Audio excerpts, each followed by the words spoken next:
Hi everyone, welcome to another video. If you're watching this, I assume that you already know what a Karnaugh map is, and here, today I'll be giving two examples on how to use them. So, suppose you require that if given the inputs 1, 3, 5, 7, 9, 10, 11, 13, and 15, that the output be 1, and you wanted to minimize the number of gates needed to accomplish this function, then you would use a 4-bit Karnaugh map since you only go up to 15 as the input, and you would try to group the numbers or the min terms into as few rectangles or squares as possible. So here I have 1, 3, 5, 7, 9, 10, 11, 13, and 15 grouped into one big rectangle and one small square. After you're done with that, you want to go over to this map over here and try to figure out what the rectangles are telling you. So the big rectangle is trying to tell you that the only thing that matters is z.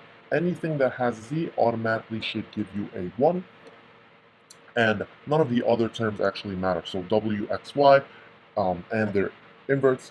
And the 10 is trying to tell you specifically that it wants a w, not an x, y, and not a z. So what you would do is, after figuring out what the rectangles and squares are telling you, or them together. So this is just a z, and this is just this specific term.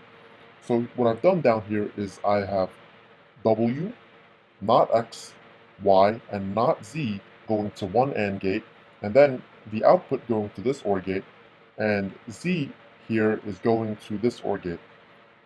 And the output is exactly what we would expect if you look on the left over here. So on the top I have w, on the bottom I have x and y and then z, and when they're all low I have 0, and when they're all high I have 15, and it just goes from 0, 1, 2 all the way to 15. And the output is what we would expect. So when I have 1, 3, 5, 7, 9, 10, 11, 13, and 15, they are all high for that output. The second example is a little bit more complicated because it has less min terms, and in general, the less you have, the more complicated it gets. So here I have 5, 6, 7, 8, 13, 14, and 15. And so I grouped them in this way. The 8 is kind of alone, so you have to group it in this little square. And in theory, you could group 5, 6, 7, 13, 14, 15 together.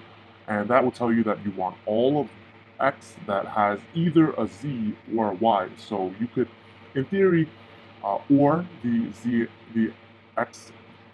y and the z, and then end that with x.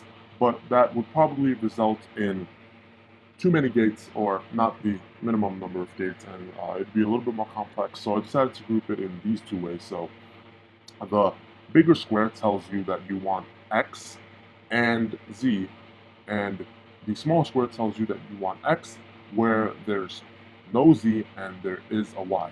So what I have down here is, and also of course the 8 tells you that you want w and not everything else. So the first one is where I have w and inverse of everything else. Here on the second one, I have x, y, but not z. So that would be the smaller rectangle.